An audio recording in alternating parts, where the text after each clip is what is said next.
प्रश्न। दोस्तों, टेलीप्राइम की क्लास में आप जुड़े हो, इसके लिए आपका बहुत बहुत धन्यवाद। दोस्तों, हम इन्वेंटरी मैनेजमेंट और स्टॉक मैनेजमेंट के बारे में टेलीप्राइम में सीख रहे हैं। दोस्तों, जैसे लास्ट लेक्चर में हमने स्टॉक समरी के बारे में बताया कि हमको कोई भी स्टॉक के बारे में जानना है कि हमारे पास कितना कितना कौन कौन से मटेरियल का स्टॉक पड़ा है, वो हम कुछ इधर से जान सकते हैं। तो ये ब्लूटूथ स्पीकर है, तो ब्लूटूथ स्पीकर कितना पड़ा है, ठीक है, वो हम जान सकते हैं। फिर एक क्रोमा का एलईडी टीवी है, एंटर करेंगे तो पता चलेगा कि कितना है। तो जो जो भी हमारे स्टॉक है वो हम जान सकते हैं। मान लो दोस्तों, हम एक साथ में सभी स्टॉक देखना चाहते हैं, तो जैसे भी मैंने लास्ट लेक्चर में बताया कि अल्टर F5 हम प्रेस करेंगे, ठीक है, तो हमको पूरा डिटेल रिपोर्ट आ जाएगा, ठीक है। इनको एक्सपोर्ट करके हम हमारे जो बॉस है उनको हमको ये एक्सपोर्ट करके हम पीडीएफ फाइल हमारे जो भी हमारे ओनर है उनको दे देने का, या तो कोई हमारा मैनेजर हो। तो देखो कितना इजी काम है। चलो देखो, आपकी घड़ी में 1 मिनट में हम रिपोर्ट दे सकते हैं। तो यही काम है मेरा आपको सिखाने का तात्पर्य। तो कोई भी रिपोर्ट हम अपने मैनेजर को तुरंत विदिन ये मिनट में हम देख सकते हैं। देखो, ये 1.5 मिनट के वीडियो में आपको ये रिपोर्ट मिल सकता है। तो वही तो मैं आपको बता रहा हूँ, एकदम आप बस खाली नॉलेज इकट्ठा कीजिए, आपका काम बहुत एकदम इजी हो जाएगा।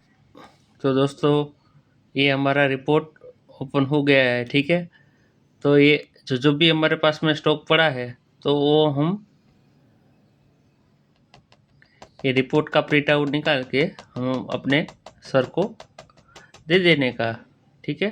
तो यहाँ तक तो हमने लास्ट लेक्चर में भी समझा था और वापस से भी समझा दिए दोस्तों। और आगे दोस्तों, प्रायः सबसे पहले हम जानते हैं कि जो भी हमारा मटेरियल आता है वो तो हमारा मेन लोकेशन पे आता है दोस्तों। तो मैं आपको जो समझाना चाहता हूँ, तो दोस्तों आज हम जानेंगे हमारा मटेरियल आमतौर पे हमारे मेन लोकेशन पे आता है। दोस्तों, हम जानते हैं कि हमारे कंपनी में स्टॉक रखने के लिए हम गोडाउन रखते हैं। तो दोस्तों, सबसे पहले हम इन्वेंटरी बुक में आते हैं।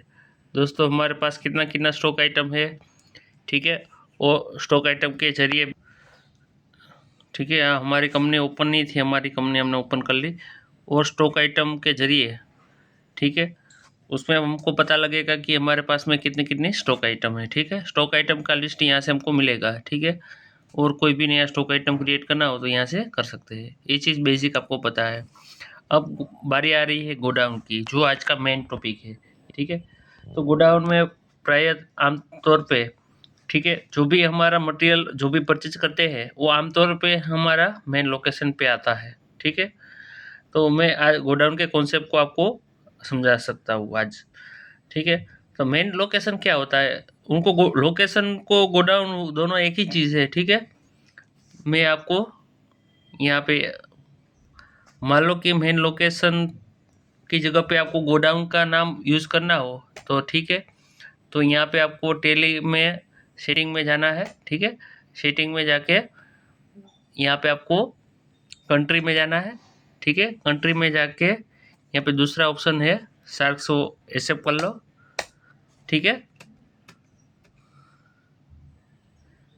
नहीं आया, आ गया, देखो गोडाउन हो गया ना नीचे लोकेशन का, समझे, ठीक है। वो मैंने इंडिया ले लिया, ठीक है। मेन लोकेशन नाम है, ठीक है। जो पहला हमारा प्राइमरी गोडाउन है मेन लोकेशन पे है, ठीक है, जो जहाँ पे हमारा ऑफिस है, ठीक है। अब कितना स्टॉक पड़ा है और भी हमको यहाँ पे मिल रही है। देखो, गोडाउन के अंदर में चेक करोगे तो इतना इतना मटेरियल पड़ा है। देखो, जब भी आप स्टॉक वेरिफिकेशन के लिए जाओगे, मानो अपना कोई बंदा स्टॉक वेरिफिकेशन के लिए भी जाएगा, मालिक मित्रों, ओनर, बिजनेस ओनर, अकाउंटेंट मित्रों, सुपरवाइजर मित्रों, जब भी क्या है कि आप अपने अकाउंटेंट से ये रिपोर्ट ले लोगे तो भी आपको स्टॉक वेरिफिकेशन के लिए ये चीज़ बहुत काम में आने वाली है। देखो देखो समझो, ठीक है, आप समझो एक मेरी बात, ठीक है। ये जो भी मटेरियल आया है हमने हमारे मेन गोडाउन में रखा है।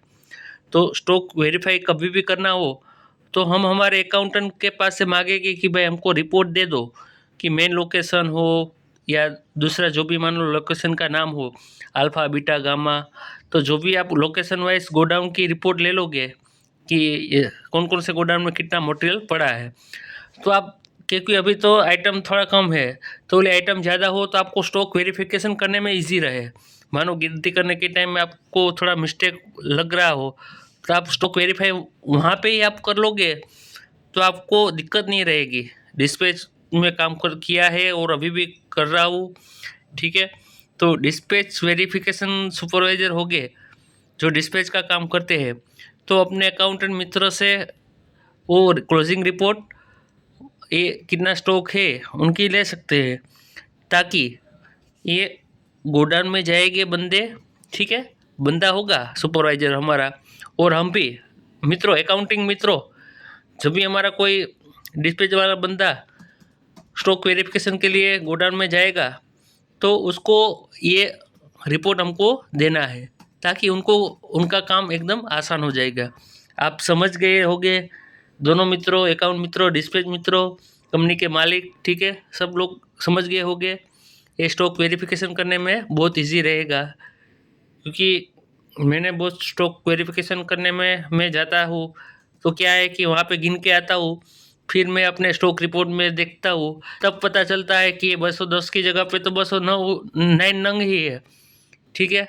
तो फिर मैं वापस जाता हूँ, तो वापस गिनती करने जाता हूँ, तो मानो गिनती में कोई मिस्टेक रह गई, फिर पता चलता है क्यों हो, ईयरफोन तो 210 ही थे, मेरे से गिनती में 209 आ गए, मेरे स्टॉक रिपोर्ट में 200, मतलब कोई भी मिस्टेक हो तो आपको स्टॉक वेरिफिकेशन में तुरंत पता चल जाता है कि मटेरियल तो 210 पड़ा है, मैंने तो 209 की गिनती की है, ठीक है।